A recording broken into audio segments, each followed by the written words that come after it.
Mayor Craig Greenberg unveiled a new initiative to combat gun violence in Louisville. The Louisville Muhammad Ali International Airport celebrated their busiest year ever, and the city welcomed 8 new EMTs. All that and more on Louisville This Week. I'm John Ramsey, Director of City Partnerships. Today, I am joined by city, state, and federal officials to unveil a new initiative to combat gun violence here in Louisville.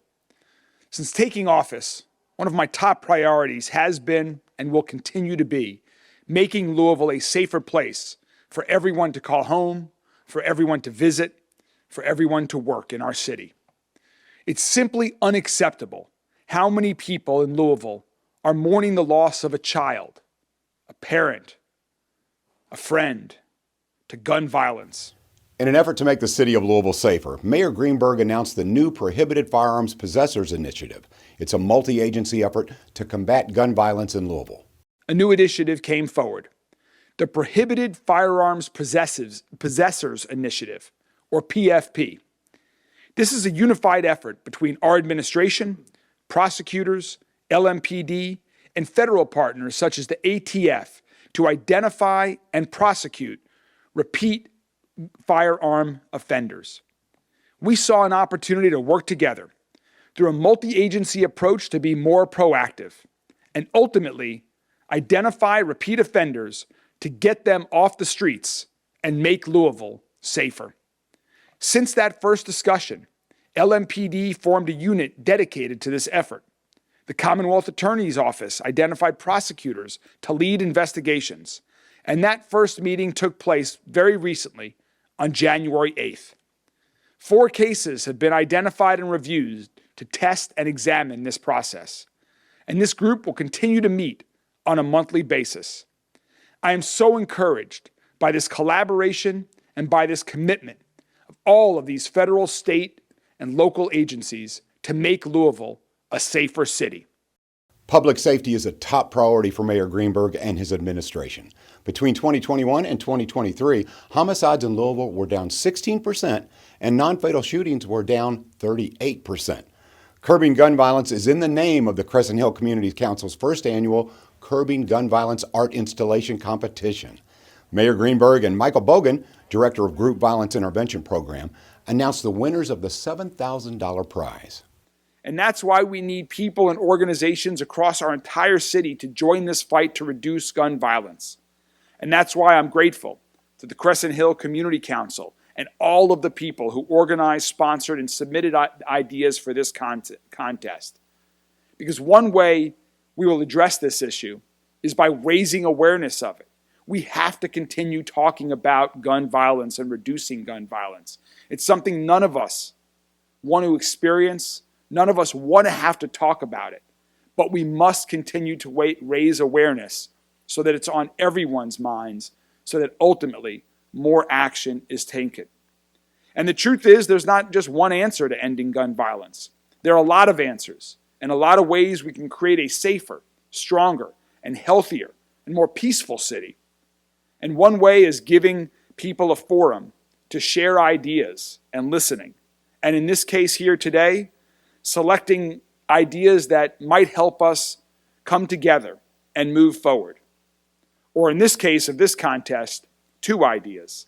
And that's because the judges selected 2 winners, each of whom will receive half of the prize that you just heard about. I'm going to tell you about one, and then our Director of Group Violence Intervention, and my good friend Mike Bogan, is going to tell you about the other. Our first winner is an artist who lives right here in Louisville. Her name is Lisa Austin. Lisa's powerful idea is to create an art installation that captures the profound feelings of loss, grief, hurt, and pain when a family member is killed by senseless gun violence. Lisa uses the experience of the death of her father's cousin as an example, the pain that she and her family felt. He was tragically shot and killed when Lisa was only 4 years old.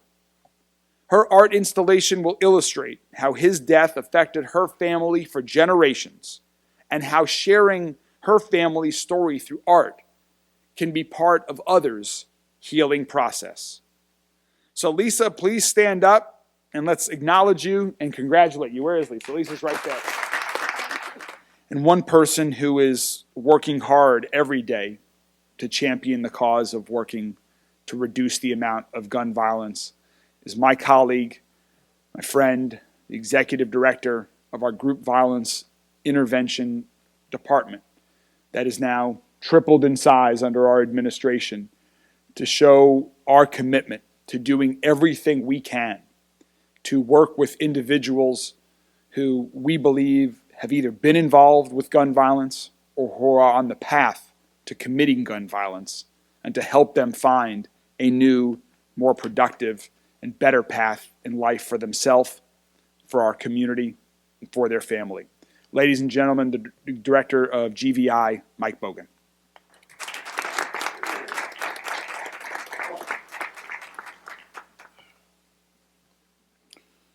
Good morning, everyone. I have the pleasure of introducing the second half of the winter, but before I begin, during my 6 months tenure as director of GVI, I've had a chance to speak to mothers, grieving parents, and I've heard their stories.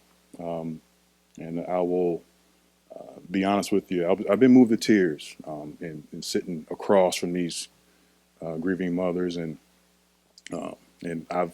my family, I had a dear cousin of mine was murdered via gun violence, so I'm familiar with the screams of grieving mothers when they hear the news. I'm familiar with the long blank stare in the space, trying to make sense of what has happened, which is my motivation for accepting this position. And how many children can we snatch from the fire? How many children can we steer away from joining a gang and in participating in violence so they can live the lives that God has intended for them to live? So this is my motivation for accepting this position. I'm honored to be here. I'm encouraged, but yet there's plenty of work to do. There's three pillars that is going to help GVI be successful. One of which is the community. The community has a role to play because this is a community problem. Many people in the community understand and know what it feels like to go through this. So if this is a community problem, it requires a community solution. And I'm proud to say that the community has stepped up. I'm not sure how many submissions there were, 2,000 or so? Over 230, excuse me. So the public has stepped up. And I'm proud to present that the other half of that winner is Michael Reed. His winning idea is about creating peace in Jefferson County. And I quote, "Beginning with me, beginning with you, my wife, my neighbor, my Republican colleagues, your boss, your obnoxious cousin, her sister who doesn't respect me, her daughter who doesn't do her share at Thanksgiving," end quote. Michael Reed's winning submission will also be given out to the press at the close of this press conference and will be at the CHCC website tomorrow, which is crescenthill.us. Michael Reed's call for peace starts with me. And what does Michael mean by peace? And he quotes Dr. MLK. I quote, "You only refuse to shoot a man, but you refuse to hate him," end quote. Michael's winning entry focuses on creating peace within ourselves that can lead to interactions with our family members, friends, and strangers which are kinder, less angry, more tolerant, and supportive. Please stand up and take a bow, Michael.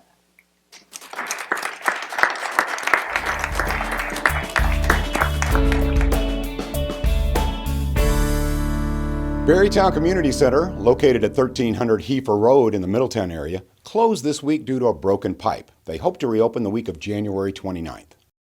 I've been a dispatcher, it's coming up on 10 years. I received the run sent over from the call takers, and then I dispatched the appropriate units. I like that I get to help people. I get to be that first part of the public safety chain of events, being there for the person on their worst day of their life. Somebody that's able to stay calm, think fast, work well under pressure, get responders to them as quickly and safely as possible. They need to be able to multitask, whether it's dispatching units or tracking responders. just being able to work well under pressure. During the academy, you get all the basic certifications that you need, including emergency medical dispatcher. Education requirement is a high school diploma or GED. You have to be 18 years or older. Specific requirements are obviously listed on the application. Be patient and just stick with it. It can be a long, drawn-out process, but it's definitely worth it in the end. Family and friends gathered in the Mayor's Gallery in Metro Hall for the Louisville Metro Emergency Services Academy 16 graduation. 8 new EMTs were recognized as they start their service to the city. I want to thank you for your dedication to serving our city. And you being here today is important to all of us because it helps our city be safer overall. You're a part of the big enterprise of the 5,000 plus employees, but I have to say that you're a vital piece of that 5,000 plus employees. So I want to thank you for the effort and the work that you have put in to getting to where you are today. This profession is not a job, it's a calling. It's a commitment to serving the community and to responding to, and I'm going to emphasize this word, anyone who needs your help.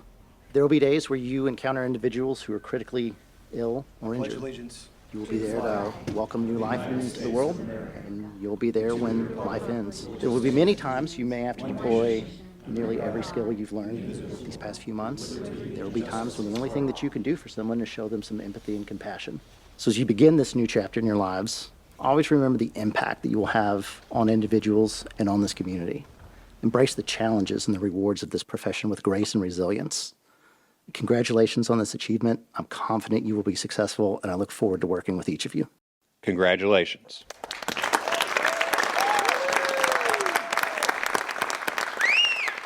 The Louisville Muhammad Ali International Airport set a record in 2023 for the most flights in a year. And since this is Kentucky, the Louisville Regional Airport Authority Executive Director Dan Mann shared his exciting news via a horse race.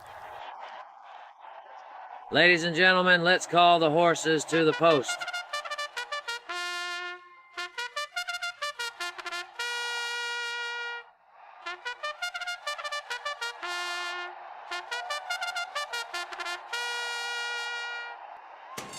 And they're off and running in the SDF Busiest Years Ever Derby. Everyone broke well out of the gate. Out of the gate with speed on the outside is 2000. 2000 takes them into the turn, but 2000 swinging very wide as the rest of the horses are bunched up. Moving out in front now to set the pace, taking them over the quarter, and 22-1 is 2019. Moving up on the outside to engage the leader is 2022. 2019 moves out in front. Now settling into second. A half a length off the pace is 2022. Finding speed now on the outside is 2018. Quickening the pace in the center is a 2023. Moving up now is 2018. 2018 trying to engage the leader, racing about a half a length off the pace. 2018 now makes it a duo. It's 2019 and 2018. A length off the pace is 2023. They cross the half in 49.6 and they race into the final turn well off the pace. Looking for speed is 2007. 2000 is off the pace, but 2000 now quickens the pace and starting to gain some ground on the leaders. Looking for speed is 2019. Well off the pace is 2022. Out in front now, setting the pace, showing the way it's 2018. 2018 by a length and a half to 2 lengths. Trying to make up some ground is 2023, also looking for speed is 2019. They round the turn and down the stretch they come out in front.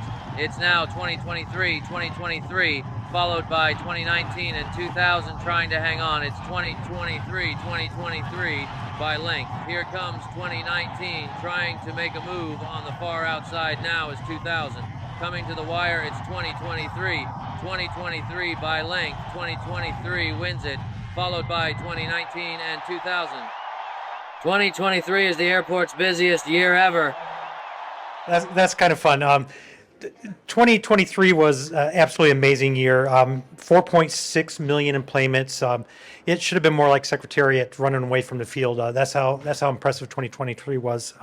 10% ahead of our previous record-setting year in 2019. So a lot of people flew through the airport and saw the construction. Dale mentioned 400 million terminal renovation. That's probably a loose number. It's probably going to be closer to 500 million plus. We keep finding more things to fix and to improve the customer service. And as we grow like we did in 2023, it gives us ideas to do even more in the terminal renovation. So 2023, as I mentioned, was great, 4.6 million total passengers. Every month in 2023 was a record-setting month, with October being our busiest month ever. 465,000 plus passengers came through the terminal in the month of October. And then the trifecta for this is SDF of the top 100 airports in North America. SDF was the fastest growing. So again, by all accounts, 2023 was just absolutely amazing. Louisville Mayor Craig Greenberg was on hand to join in on the excitement. Well, it's great to be back at the airport. I just landed here last night at 10:30. I was in Washington, our nation's capital, Washington, D.C., for a couple of days, and it was thriving at 10:30 last night. It's again busy today, and that, as you can tell, is the case every day of the year here at SDF, because it is wonderful to celebrate the record-breaking year of 2023. And it's also wonderful to celebrate that Louisville has the fastest growing airport in the entire country. That is truly amazing.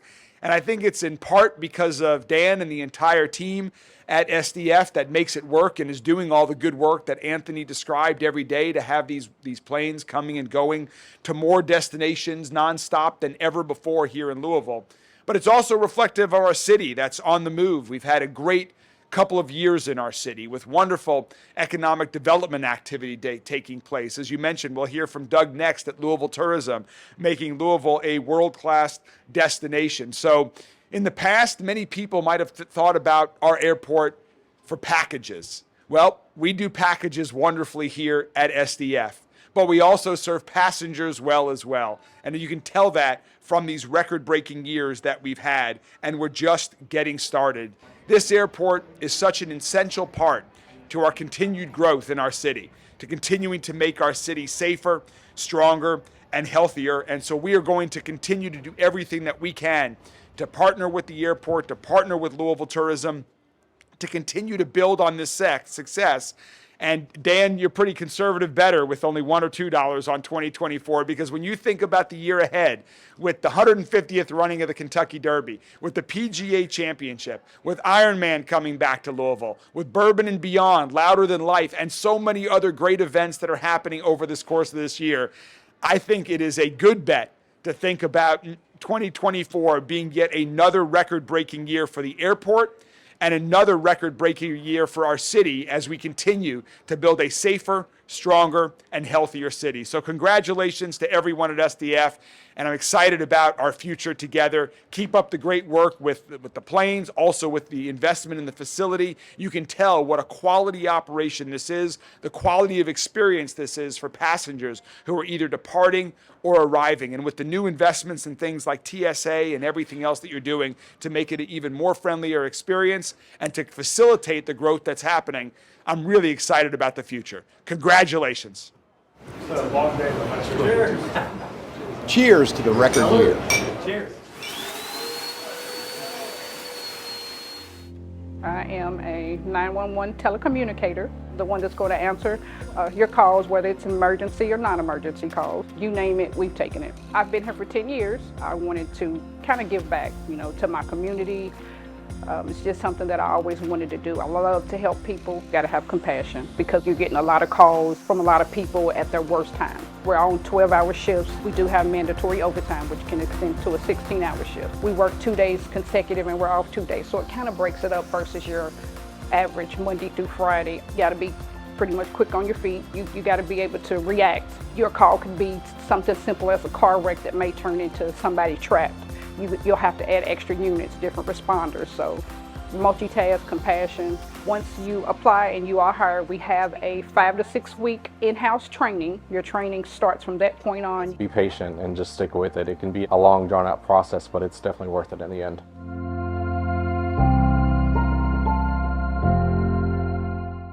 Parlay Sports Bar on West Muhammad Ali Boulevard opened less than a year ago, but they're already looking to expand. The Louisville Metro Development Center helped outline what the owners needed to make their dream a reality.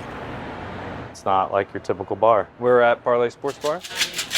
416 West Muhammad Ali Boulevard. We just kind of wanted to have a neighborhood bar downtown for the residents. We opened in February of 2023. Fresh winds. Oh man, the food's so good. And the kitchen's open till 1:30 in the morning every night of the week. Business is going well, yeah. Better than expected. We've worked in the service industry together for like 10 or 11, 12 years, something like that now. This is just an accumulation of all the things we love, and I feel like you can tell. Being here with Tom, we kind of learned about they have another little office space in the back of this building that's connected to us. Reached out to the owner about renovating it. Probably a year ahead of what we had planned, so it's pretty cool. May I get your name, please? The Louisville Metro Development Center. Anytime you're going to modify a property or build a new property, you would come down here with your plans. If you want to come in and talk about your project, we do have all of our forms here available. We have a lot of locally owned businesses. They know how to run a restaurant, they know how to run a retail store, but they may not understand what we require for them to submit to us. Always have somebody up front in triage. Today we have Curtis, who'll be helping people. Some people get overwhelmed, but once you go through the process, it's pretty easy. We can talk to you about your project, show us your ideas, and we'll tell you all the necessary forms that you need to provide to us. This is the new space that we're looking at renovating to expand Parlay. An event space, lounge area for when larger crowds come in. Like a little putt-putt course or something like that. Silly and fun. Booth seating. It's kind of like there with maybe some TVs hanging. Having this space cut out to have a bar there. Maybe one or two pool tables out here. Another little corner booth over in that corner. Yeah, will this be a problem? That's less than 42 inches. Will that have to come out? That'll be wide, it'll need to be wide?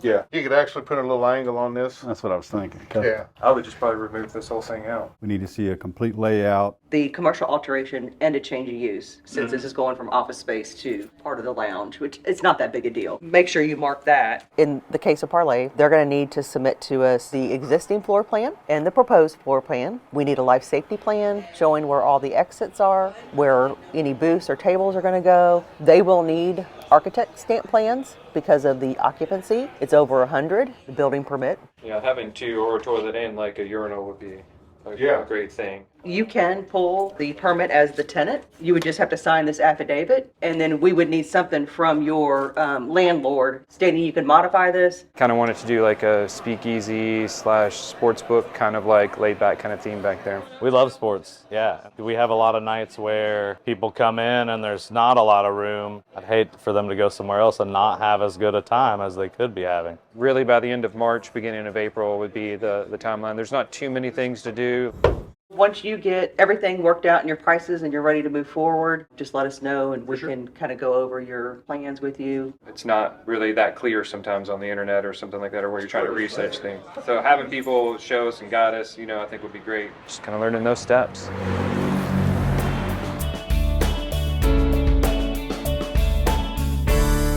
Cafe Louis season has begun. Louis stands for Louisvillians, organized, united, informed, and engaged. The program is a partnership among the Library Foundation, the Louisville Free Public Library, the Leadership Louisville Center, and the Friends of the Library. It's a chance for citizens to engage with their elected officials. Welcome to our Fern Creek Cafe Louis in the 2024 Cafe Louis season. Would you like me to see if you can directly ask? It's an opportunity for our elected representatives to meet with their constituents in a really comfortable, familiar space. I think anybody who wants to do something different in their community, I think that's a positive. They come to usually our branch libraries, but since we're building a brand new Fern Creek library, it's not open right now, so we're at Fern Creek High School. It's a great way to get in touch with what's going on in our community. What are your ideas for solving our affordable housing houselessness problem? You get to come out and they talk about your neighborhood and you get to interact with those elected. And it's both local, state and federal people. So I think it's a fantastic opportunity. The co-sponsor of a housing bill, and I'm about to introduce another housing bill. Cafe Louis happens during the General Assembly in Frankfort. We usually have 2 per weekend at branches across the county. We have a formal panel program where we ask our reps questions from the audience. And then after that, we have some time for networking and just chatting. Most people that would come to a Cafe Louis are registered voters. What does the League of Women Voters do exactly? It's wonderful to be part of this, to see government in action, to see the interaction of the candidates and the voters, and to provide more of our materials that most people aren't aware of. We have to think as one big community And the suburban cities are not separate from that. We just learned so much about the relationship between our different levels of government and how it works. The questions are great. You learn kind of who does what in terms of representation, who's got control over which road, and you know, who's building what and how laws are passed. There's just a lot of education that happens. We always say at the beginning of the program, there's not going to be a deep dive. This is the start of a relationship that you can follow up on and continue through the years. My next question is for Senator Southworth. Come out and engage. Talk to the other people, talk to your local representative, and find out what's going on in your community and express what you want to see done. It's a great opportunity. I think it's wonderful. There are 2 Cafe Louis scheduled on most Saturdays through March 16th. Without volunteers, our city couldn't function. But all volunteers need training, and the members of the Volunteer Income Tax Assistance Program have begun the process of preparing for this year's tax season. Okay, so that answer was what for number 7? C. Today we're doing the training for the volunteers for the Volunteer Income Tax Assistance Program. VITA provides free tax preparation for individuals whose income is less than $66,000. Last year we filed 7,754 tax returns. I consider it fun. I like crunching numbers. It's easy for me. They actually prepare the tax returns, they review the returns, they greet the clients, so they are the key to the program. The most important part of the operation. Can't go over So how much can she use? 2,000. 2,000, correct. We wouldn't be able to do this program without the volunteers. 3580. I started volunteering with the VITA program in Michigan 30 years ago. We get a lot of people that have IRS quote-unquote problems that we can help explain to them and then explain how we're going to correct it and get it resolved so that they don't have problems in the future. The American Opportunity Credit is a better credit. The more you understand where all this information comes from and how it's applied, the better you can set yourself up for the future. Save your money and not go pay people when you can go get it done for free and save that money for emergencies or, for family goals. Only if it's for a no-profit. Correct. There's services that most people can't even afford. And that's why you get people who haven't filed in 10 years or, they just put it off. It's easier to procrastinate than jump into the unknown. People really appreciate the service that we provide. It's a relief to get it over with for another year. Then you can go back to your own life. Anybody can volunteer. They just have to take some tests, certification tests. It's just a nice way to start the year off, giving back to the community. We have over 15 tax sites this year, all throughout Louisville. Come on out, get your taxes done. Thank you for joining us for Louisville This Week. Have a great day.